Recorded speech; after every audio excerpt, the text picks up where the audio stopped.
Assalamualaikum warahmatullahi wabarakatuh. Alhamdulillah wassalatu wassalamu ala rasulillah, amma ba'd. Siswa-siswi yang dirahmati oleh Allah subhanahu wa ta'ala, mudah-mudahan kalian semua dalam keadaan sehat walafiat dan dalam lindungan Allah subhanahu wa ta'ala. Dalam kesempatan ini kita akan membahas ilmu tajwid yang bertemakan idgham.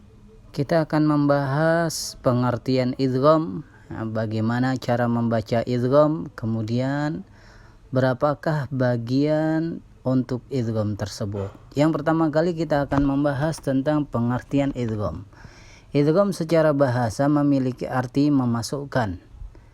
Adapun dalam istilah ilmu tajwid, idgham memiliki arti percampuran dua huruf dengan memasukkan huruf yang satunya kepada huruf yang lainnya.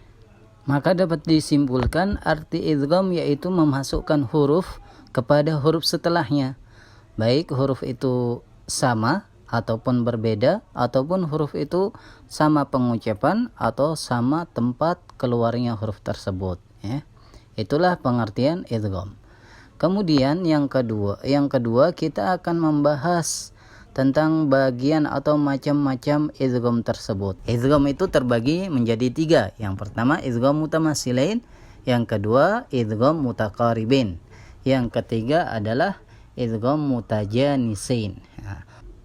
Yang pertama yaitu kita sebut dengan idgham mutamatsilain, yang memiliki arti memasukkan huruf yang semisal atau yang sama. Maksudnya apabila ada dua huruf yang sama, sedangkan huruf yang pertama mati dalam keadaan sukun dan huruf yang kedua hidup, maka cara membacanya dengan memasukkan huruf pertama kepada huruf yang kedua atau dengan mentasydidkan huruf idgham mutamatsilain tersebut. Makanya biasanya huruf idgham mutamatsilain itu di atasnya terletak harokat tasydid. Marilah kita simak contoh idgham mutamatsilain, yaitu bertemunya dua huruf yang sama, yang mana contoh di sini adalah huruf ba bertemu huruf ba. A'udzu billahi minasyaitonir rajim. Idrib bi'asak. Kita ulangi lagi. Idrib bi'asak. Di situ huruf ba yang pertama berharokat sukun, kemudian huruf ba yang kedua berharokat kasrah. Maka ini cara membacanya dengan mentasydidkan atau memasukkan huruf ba yang sukun kepada huruf ba yang kasrah. Mari kita simak contoh selanjutnya, yaitu huruf dal bertemu dengan huruf dal. A'udzu billahi minasyaitonir rajim. Wa qad dakhalu. Di sini dapat kita lihat bahwasanya huruf dal yang pertama berharokat sukun. Kemudian huruf dal yang kedua berharokat fathah. Maka hukum bacaan ini dinamakan idgham mutamatsilain, yaitu dua huruf yang bertemu. Kita simak contoh yang ketiga, yaitu huruf ta bertemu dengan huruf ta. A'udzu billahi minasyaitonir rajim. Gharabat taqriduhum. Di situ kita dapati huruf ta yang pertama berharokat sukun, kemudian huruf ta yang kedua berharokat fathah.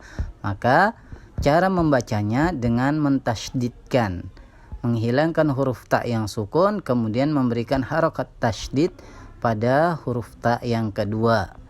Maka hukum bacaan ini juga dinamakan idgham mutamatsilain.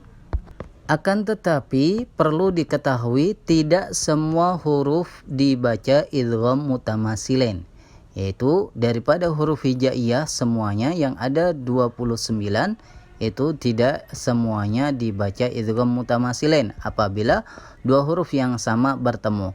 Ada pengecualian, yaitu pada huruf waw dan huruf ya. Maka cara membacanya tidak diidghamkan, tetapi dibaca panjang satu alif atau dua harokat. Contoh isbiru wasabiru, isbiru wasabiru. Di situ ada huruf waw berharokat sukun. Kemudian setelahnya bertemu dengan huruf waw. Maka di sini bukan dibaca idgham mutamatsilain, tapi dibaca adalah dengan mad tabi'i, yaitu memanjangkan.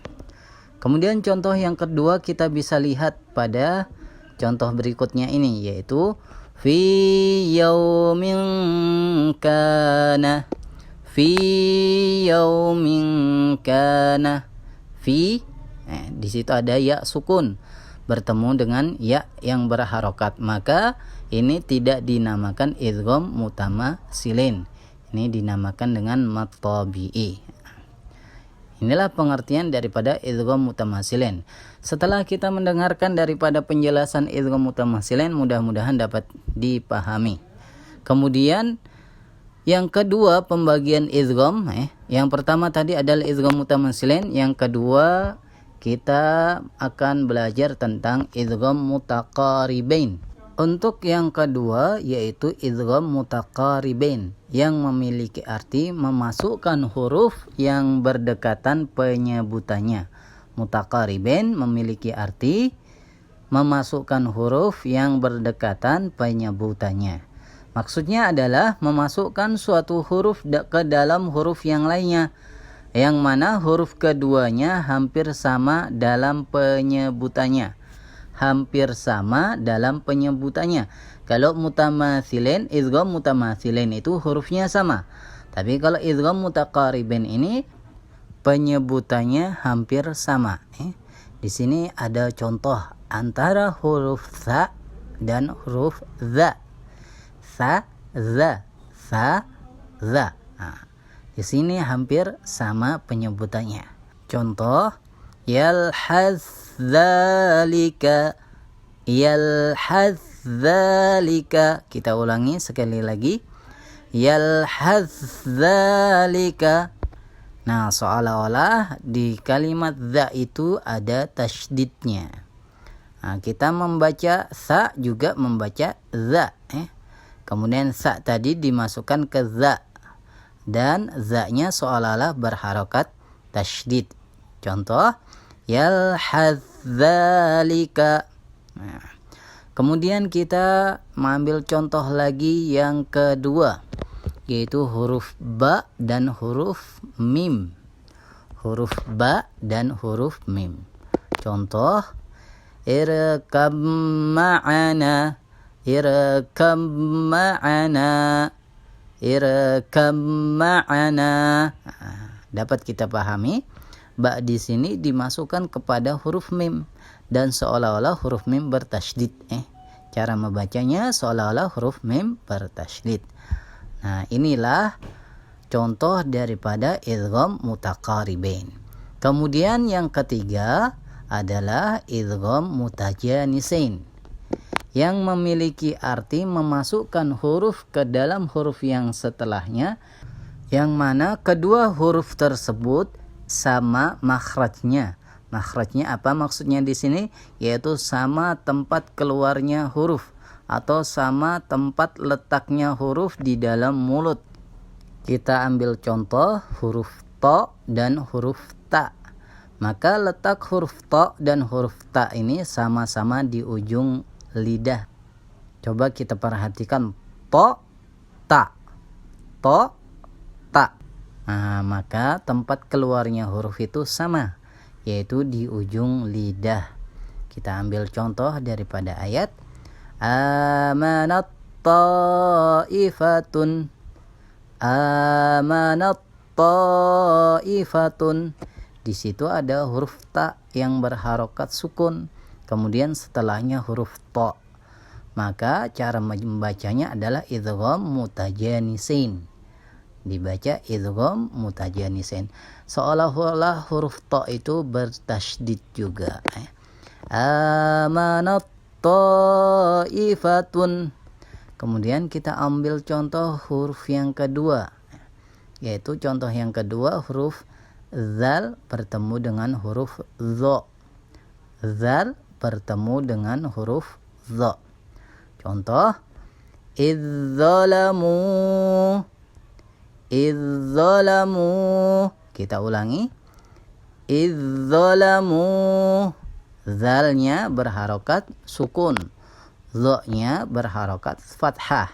Maka huruf zal di sini dimasukkan pada huruf dha dan seolah-olah huruf dha-nya berharokat tasydid. Kita ulangi. Idzalamu.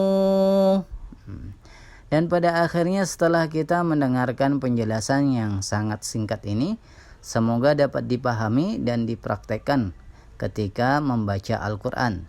Kemudian kita dapat simpulkan tentang bacaan idgham, yaitu memiliki arti memasukkan. Kemudian idgham itu terbagi menjadi 3. Yang pertama adalah idgham mutamatsilain atau hurufnya sama. Yang kedua adalah idgham mutaqaribin atau dalam penyebutannya hampir sama. Kemudian yang ketiga adalah idgham mutajanisin, yaitu tempat keluarnya huruf itu sama. Mudah-mudahan apa yang kita pelajari dapat kita pahami, kemudian dapat kita praktekkan dalam membaca Al-Quran. Kemudian apabila ada salah dan khilafnya, mohon maaf, dan tuliskan komentar atau pendapat atau nasihat buat kita di kolom komentar. Terima kasih banyak. Kita sambung di pertemuan yang berikutnya. Assalamualaikum warahmatullahi wabarakatuh.